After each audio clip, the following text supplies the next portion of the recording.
At Aerocity Culinary Fest, I'm really enjoying it.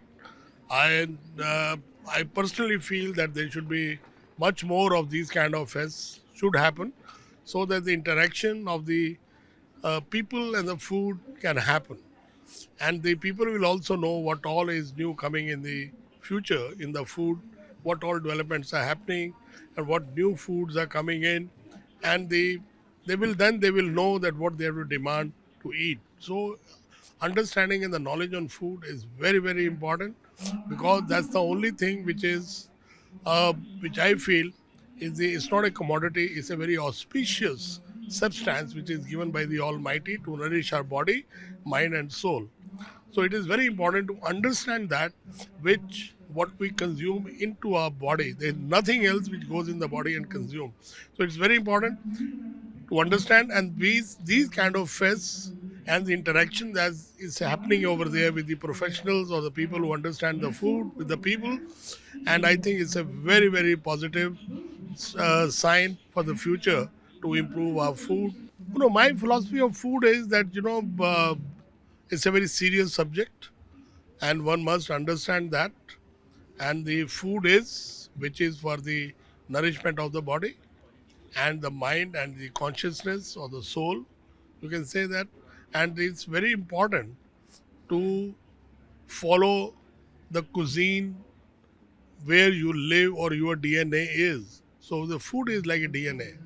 So you are what you eat, which is our Veda, which our holy book Gita also says. So everybody is individual. So everybody must study the food that much that they should be able to decide what they need to consume, what they need not to consume. It is not that the food is bad or unhealthy. It is when we don't process the food well, the way we want it, and we don't know what suit to us, to our body. So that's what I'm saying, that people must understand in a simpler way and consume the food, eat the food, cook the food, whether outside or at home, which suits to their body according to the local flora and fauna and the climate. No cooking, you see, the that is the very big thing which one has to understand. We cannot unify the cooking, and it should not be. When we what unify our food is the philosophy, and other than the fundamental, the basic, the principles, the guidelines of Ayurveda, which is our Indian gastronomic science, that is pan India, exactly same. It doesn't change. Everybody follow that. That is the unifying, because that diverse food is also called Indian food, or our, the Bharatvarsh food. So that unify the philosophy. That's important to understand. It's not the recipes which unify the food. It's the philosophy which unify the food. It's the science which unify the food of that. But that science only say then be diverse according to your local flora and fauna and your local climate and your local culture. So it cannot be unified. It should not be.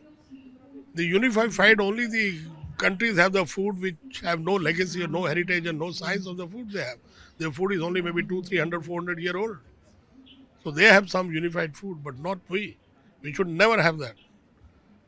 We should, on the diversity, we should see and understand that how diverse our food is. That's why our food is much more healthier and better. No, millet promotion is very good. I very strongly believe. I practice it, and I did last few years, not only 2023, but definitely 2023. We have done a lot work on the millet.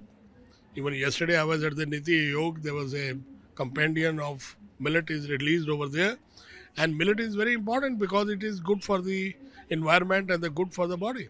But we have to now enough knowledge on is dispersed to the people about the millet, the science of millet.